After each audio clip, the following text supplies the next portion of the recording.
Assalamualaikum warahmatullahi wabarakatuh. Pendengar setia Radio Irsad, saya akan membacakan berita hari ini, Kamis 5 Juni 2025. Sari berita penting. Kepergok lagi maling sawit residivis di Sarolangun aniaya teman dengan besi runcing. Berita kedua, kasus penyerangan security PT Sal berlanjut, perusahaan dan korban lapor ke polisi. Berita ketiga, Forum Mahasiswa Darmasraya soroti konflik perusahaan dengan masyarakat, desak Bupati bertindak tegas. Berita selengkapnya. Tim Serigala Kota Unit Reserse Kriminal Reskrim Polsek Kota Sarolangun berhasil mengungkap kasus tindak pidana penganiayaan berat yang berawal dari maling sawit. Kasus maling sawit berujung dengan penganiayaan ini membuat korban mengalami luka patah tulang akibat diserang menggunakan besi runcing. Kapolres Sarolangun AKBP Budi Prasetya melalui Kapolsek Sarolangun Ibtu Rozalia Saputra membenarkan kejadian ini saat dikonfirmasi Senin 2 Juni 2025. Peristiwa terjadi pada hari Minggu tanggal 22 September 2024 lalu sekitar pukul 11:00 Indonesia Barat. Kejadian di kebun milik pria berinisial TT yang beralamat di Dusun Muara Selambau, Desa Sungai Abang, Kecamatan Sarolangun. Saat itu pelaku berinisial MT berumur 34 tahun, warga Desa Sungai Abang, kepergok sedang maling sawit milik TT oleh UB berumur 56 tahun. Pelaku yang merupakan residivis kambuhan itu lalu ditegur oleh UB karena keduanya memang saling kenal. Ketika ditegur, pelaku langsung mengayunkan besi runcing panjang mengarah ke dada korban. Namun korban refleks untuk menangkis besi tersebut, kata dia. Hal ini melukai tangan korban hingga patah. Korban mengalami luka tusuk pada telapak tangan hingga patah tulang lengan, terangnya. Korban sempat terpojok dan berusaha melindungi dirinya. Berujung melihat tangan korban berdarah, pelaku MT langsung meninggalkan lokasi kejadian. Korban langsung menemui TT ke rumahnya guna mendapatkan pertolongan medis.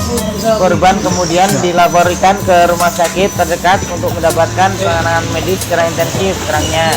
Masih kata Kapolsek, diketahui antara pelaku dan korban diketahui memang saling mengenal. Untuk pemeriksaan lebih lanjut, saat ini pelaku telah diamankan di Mapolres Polsek Sarolangun untuk dilakukan proses penyidikan lebih lanjut.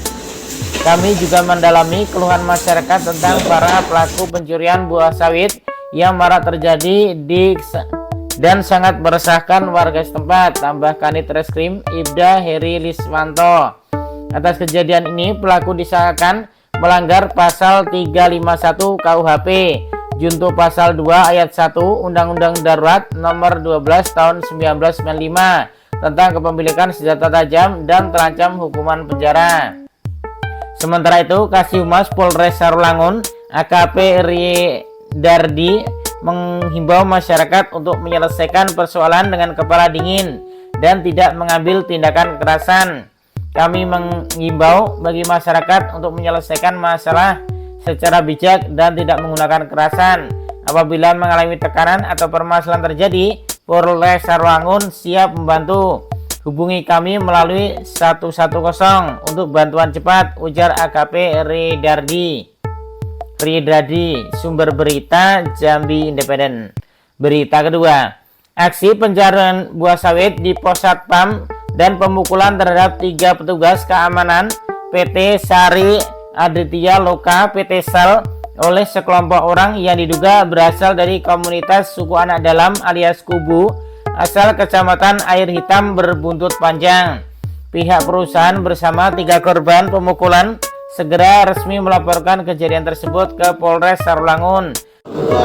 Salam Swastiastu, Namo Buddhaya, salam kebajikan, salam sejahtera untuk kita semua. Hari ini kawan-kawan, yang kita cari-cari, yang kita tunggu-tunggu, hari ini telah hadir kawan-kawan.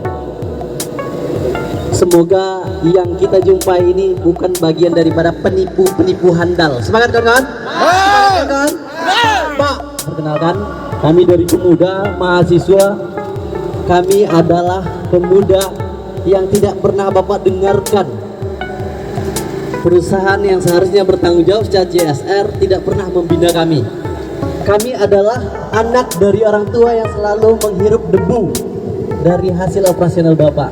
Kami adalah cucu dari datuk yang dulu menggali tanah ini, Pak, yang dulu meramas tanah ini, yang dulu bagaimana kemudian tanah ini bisa digunakan. Kami adalah adik-adik dari abang-abang yang selalu terancam nyawanya di depan jalanan sana, Pak. Kami adalah saudara daripada nelayan yang hari ini mencari ikan tapi kesulitan, Pak, karena ada racun di dalamnya. Sepakat kawan-kawan? Kami adalah orang-orang yang resah kemudian hari ini kami tak dihargai, kami panas-panasan 2 jam di depan. Bapak tidak jemput kami, Bapak tidak menghargai kami. Sepakat tidak? Sepakat tidak? Itu bentuk tidak menghargai kami, Pak. Kami panas-panasan, keringat. Hari ini doa orang tua kami, Pak. Keringat menetes yang ada di tubuh kami. Inilah keringat perjuangan. Kami datang ke sini bukan melakukan pungli, tapi kami datang ke sini kami menjemput hak konstitusi kami yang diatur oleh negara. Jadi kami berharap Bapak tidak menipu pemerintah, apalagi kami, Pak.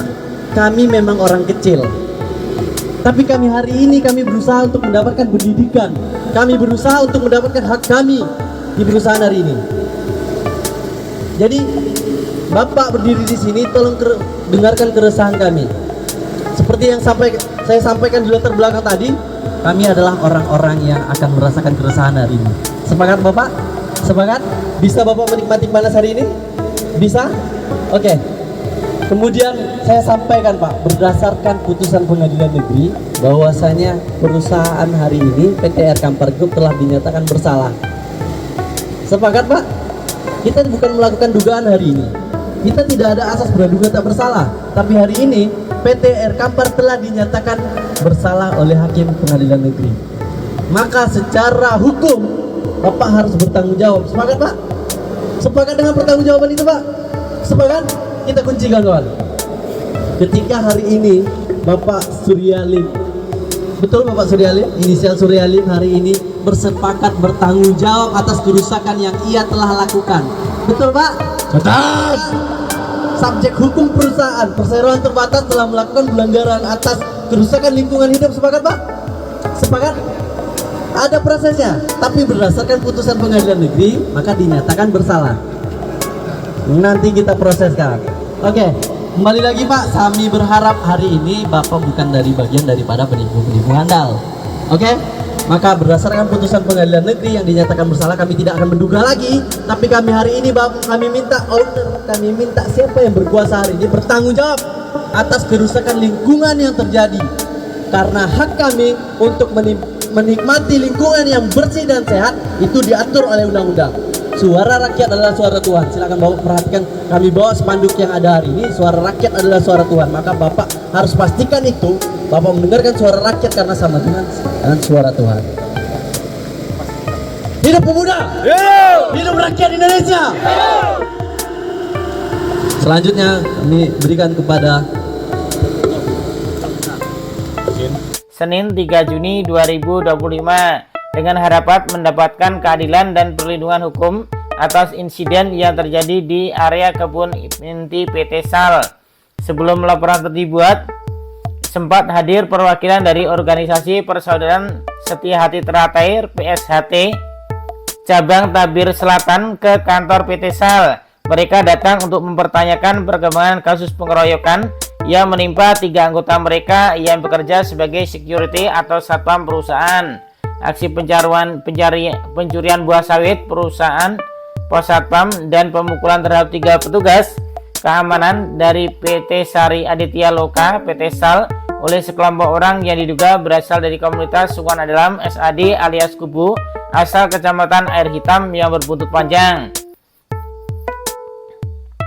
Pihak perusahaan bersama 3 korban pemukulan secara resmi melaporkan kejadian tersebut ke Polsek Karolangun. Tadi menurut Sudono, pihak SHT minta agar kasus ini diselesaikan melalui jalur hukum agar menjadi pelajaran bagi pihak-pihak yang melakukan pelanggaran. Ia juga menegaskan untuk perusahaan mendukung langkah hukum demi menjaga keamanan dan ketertiban di lingkungan kerja. Sumber berita Info Negeri Jambi. Berita ketiga, konflik antara perusahaan yang beroperasi di Darmasraya dengan masyarakat setempat menjadi sorotan utama Forum Mahasiswa Darmasraya. Presidium Forum Mahasiswa Darmasraya, Gilang Permana, mendesak Bupati Darmasraya untuk bertindak tegas dan arif bijaksana dalam menyelesaikan persoalan-persoalan yang kerap mencuat. Baru-baru ini mencuat persoalan antara PT Bukit Raya Mudisa BRM dengan masyarakat Potonan Ampat di bawah. Mediasi yang difasilitasi oleh Bupati Darmasraya menemukan akar permasalahan MOU-nya. Gilang menegaskan bahwa Bupati Darmasraya harus mengambil tindakan tegas untuk mencapai penyelesaian yang saling menguntungkan. Ini untuk saling menguntungkan kedua belah pihak, termasuk bagaimana investor-investor harus tertib juga dengan aturan yang berlaku. Ungkap mahasiswa UIN Syekh M. Jamil, Jambe, Bukit Tinggi ini, Rabu 4 Juni 2025. Ia menambahkan bahwa perjanjian antara MOU kedua belah pihak terjadi perbedaan tafsiran atau multitafsir dan menjadi sumber konfliknya. Itu yang membuat yang ditemukan Bupati Darmasraya. Ada masih kontrak sudah dipelajari oleh Kabak Hukum. Tadi kita ketemu pihak BRM juga sudah dijelaskan sisi dari pihak BRM. Jadi memang ada sejauh ini multitafsir, perbedaan penafsiran di dalam kontrak. Dan makanya tadi sudah saya kumpulkan dan saya memang memilih untuk tidak banyak bicara, takutnya memperkeruh suasana. Tapi minggu depan kita akan duduk bersama BRM sama dengan Mama di fasilitasi Pemda juga Pak Kapolres juga. Tapi ada potensi, memang saya lihat di kontraknya sangat lumayan multitafsir. Ini permasalahan kontrak yang tidak didraft dengan benar sehingga minimal punya persepsi seperti ini, perusahaan punya persepsi seperti itu. Nah, itu minggu depan kita duduknya. Kalau untuk sanksinya kira-kira Bu, kalau memang terbukti wan prestasi apa kira-kira Bu? Itu kan perdata pengadilan. Nggak bisa cabutan iup, nggak bisa dari Pemda. Iup dan iupnya. Sekarang pembuktian kalau makanya ini kalau kontrak, ini secara hukum nih ya, ya. Kalau kontrak itu kan nanti pembuktiannya kalau ada perbedaan tafsir gini itu pengadilan. Jadi berdasarkan itu kita mengambil perdata kan? Iya, perdata.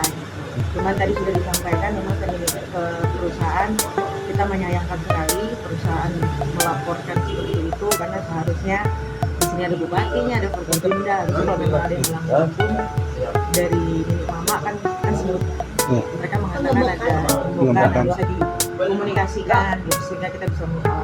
Tapi intinya gitu, mudah-mudahan setelah duduk bersama permasalahan ya bisa ada jalan keluar. Tadi ada beberapa hal, cuma saya nggak mau terlalu ini dulu, nanti makin improve jadinya. Minggu depannya kapan nih Bu?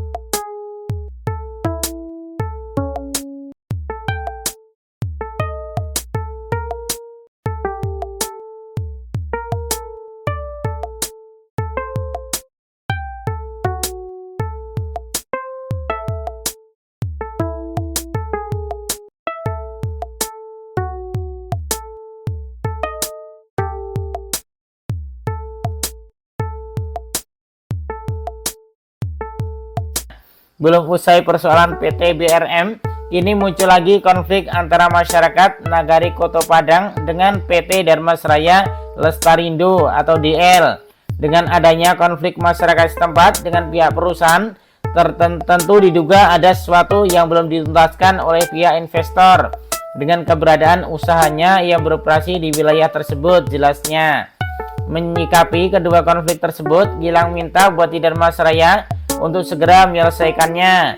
Ia juga menegaskan jika ditemukan perusahaan-perusahaan nakal ia berkonflik dengan masyarakat setempat, meminta kepada Bupati Darmasraya untuk memberikan peringatan kepada perusahaan terkait atau merekomendasikan untuk pencabutan izin usahanya kepada pihak terkait jika tidak diselesaikan. Hal ini juga berlaku untuk semua perusahaan-perusahaan yang ada di Darmas Raya, bukan perusahaan PTDL dan PT BRM itu saja pungkasnya. Sumber berita Langgam. Demikian berita untuk hari ini. Terima kasih atas perhatian Anda. Wassalamualaikum warahmatullahi wabarakatuh.